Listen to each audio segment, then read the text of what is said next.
સમગ્ર ગુજરાત રાજ્યની સ્થાનિક સ્વરાજ ચૂંટણી અંતર્ગત દ્વારકા જિલ્લામાં જિલ્લા પંચાયતની કુલ 22 બેઠકોની ચૂંટણી હતી।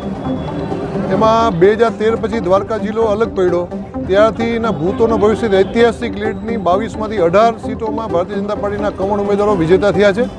એના માટે દ્વારકા જિલ્લાના તમામ નાગરિકોને હું અભિનંદન આપું છું કે આપણી પાર્ટીને સમર્થન કર્યું, આદરણીય મોદી સાહેબને, આદરણીય પાર્ટીની વિચારધારાને આપ સૌએ સમર્થન આપ્યું, એ બદલ અમે આપ સૌનો આભાર માનીએ છીએ।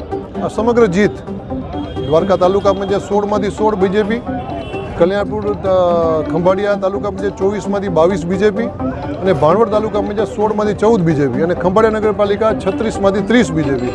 આ સમગ્ર જીતનો પાર્ટીના પ્રત્યેક કાર્યકર્તાઓ, પાર્ટીના શુભેચ્છકો, ભારતીય જનતા પાર્ટીના હિતેચ્છુઓ અને મોદી સાહેબને જે રીતે દેશનું નેતૃત્વ કરે છે એ તમામ જીતનો શ્રેય હું પાયાના કાર્યકર્તાઓને અને સંગઠનને અને લોકોને, નાગરિકોને આપું છું।